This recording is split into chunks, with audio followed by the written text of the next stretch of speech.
What a Wild Spirit Brings by Lil, Chapter 41. Every few hours she would move her body again. She didn't want to leave it lying in the same place for too long. Who knows what might happen to it if some random person found it, or an animal. The more she traveled, the sooner she would make her court of hedges and wake up to be sure she was all right. She couldn't help it. It scared her to leave herself so alone and unprotected. The fertile crescent fields gave way to the mountains, and the mountains gave way to one another. She would find herself hungry or needing to relieve herself from time to time, and would make herself food. She would always make herself a little hut to sleep under, wrapped in a quilt or two, and she wouldn't freeze while she traveled over the snowy peaks. Traveling this way was actually quite a bit more worrisome, but still easier. She didn't think she could do it all the time. It was too much stress, and too exhausting not getting any real sleep. Finally, she found the desert, and it looked so strange in the wilder.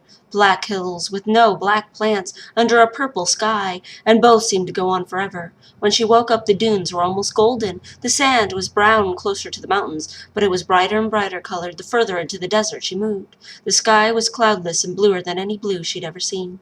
She knew the seat of Tri was north, near the Ongar, but that was all. How to actually find it? She started walking, in her own flesh, into the desert, but the further from the mountains she went, the hotter it became. The sun beat down on her, and she sweat and sweat. She kept making herself water, yet it was never enough. She took off her clothes until she realized the sun was burning her skin. She made herself some salve for the burns, but it hurt just to rub it in. She wore only a light cloak, and walked hunched, and still she panted from the heat. It must have been the instant change from freezing mountains to searing desert, is all she tried to tell herself, that it would go away, that it wouldn't stay this bad, but it kept getting worse. She stumbled along until she finally decided she couldn't do this. It was just too hard. She lay down under the cloak and traveled in neither cold nor hot wilder. She woke herself up an hour later and had some water and more salve. Her body felt like a cooked roast.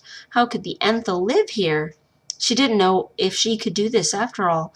The sand was rough on her red skin, and it seemed to find its way to gather into every crevice on her body. She felt totally alone amid the dunes, and knew she was somewhere northeast of where she'd been. She didn't even know where she'd been before. She was lost, and she knew it. She wanted to go back. Stubbornness is the only thing that kept her going. She moved her body every half hour, gave herself more water, and tried to lay in the shadow of a dune when she slept. After 2 days of almost freezing at night and cooking alive during the day, she realized that the constant lack of exercise was hurting her as much as the lack of a decent temperature was. She tried to walk again with her body. Her muscles were weaker. During the night, when it was cold anyway, she stayed awake and ran. She tried to sleep during the day and force her body to good health at night. She bundled up and ran. It was hard at first, but she started getting used to it after a week of wandering the sands. The terrain never changed in that whole time. The mountains disappeared, and then it was sky and sand forever in every direction. How did Ty survive here? How did she make it into the wild ones? Lil wished she hadn't come. The second day after that week, she saw a person's spirit in the wilder. She was so excited she started jumping up and down in mid-air and flew toward them to wake herself up there, then stopped short. What if the person was dangerous? She would just show her marks and ask to be taken to the Black Weapon clan. There was nothing for it. She had to find people. The decision made her land, and then she almost screamed.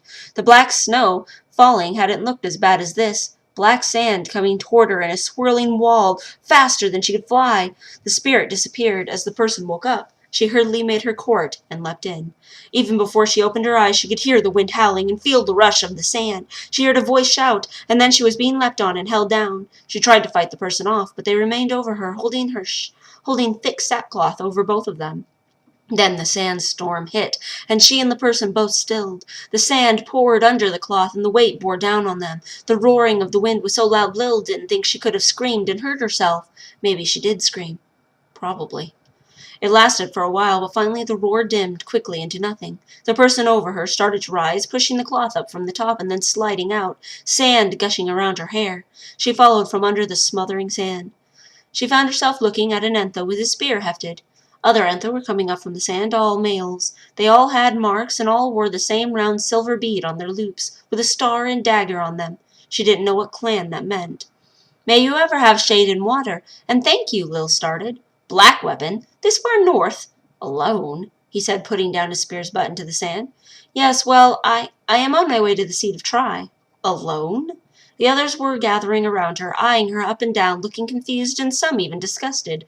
One looked amused. Some were fingering daggers and others were crossing their arms. She fought her pounding chest for air. She had to be strong. She was Ty's daughter. She was a child of honor.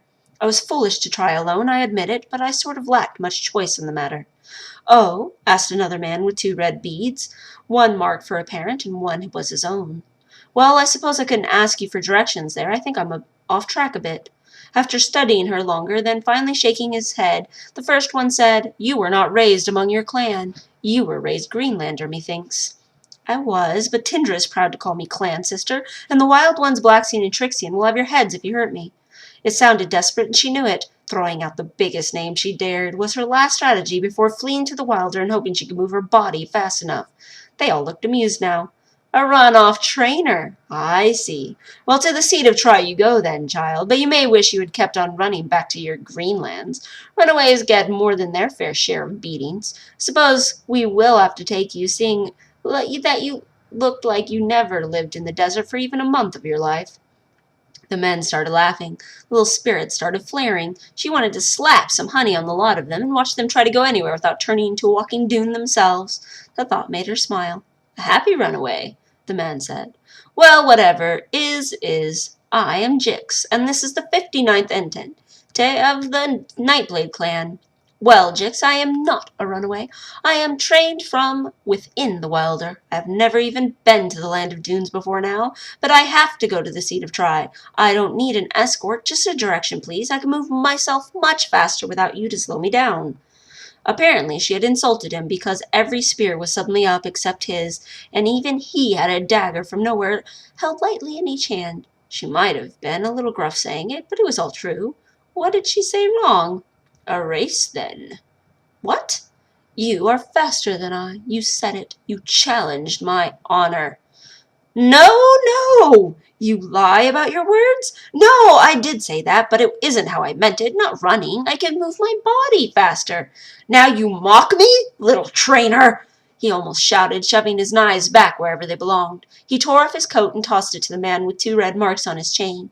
The other men put away their weapons, but they all looked like they were ready to pounce. Lil shook her head. "I didn't intend to challenge you, Jix. That cloak should make for clumsy running, little stranger. I am naked beneath it." "Ah, Greenlander shyness. Yes, well, if you change your mind, Mitzer will hold it for you." Mitzer nodded sharply once. "The same man with 2 beads." Lil shook her head again. "I don't want to race." "You will race. You want to run, and that isn't even what I meant." "Fine, I will run and you can move," he said with a sneer. "You really won't change your mind?" "What is, is." "What direction is the seat of Try?" "We will head there, since that is where I'm headed anyway. Might as well be traveling during this nonsense." He growled like an animal. Half the others did too. Could she really take on some 35 men? Light, she needed to watch her tongue. "There," Jix said, pointing further northeast, but obtuse to the northeast she had been going. She stepped next to him and they dug their toes into the sand. She might enjoy showing him up. She grinned despite herself. Jix looked focused and repulsed. Mitzer counted down from 5. At once Jix took off running, and Lil waited for him a few moments to judge his speed, which was surprisingly like a horse's. Then she fell to the sand and sprang into the wilder. She flew 4 dunes up and left herself there. Once up, they weren't even in sight. They should have been. Odd. She was thinking of going back when she saw them cross the dune below her. Every one of them wore shock, Jix especially. They ran down the dune and up the one she was on. They stood in front of her in a semicircle and stared, half amazed and half wary. Jix finally spoke. "Trish shouted that you had fallen, and I turned to come back, and before I was even there you disappeared.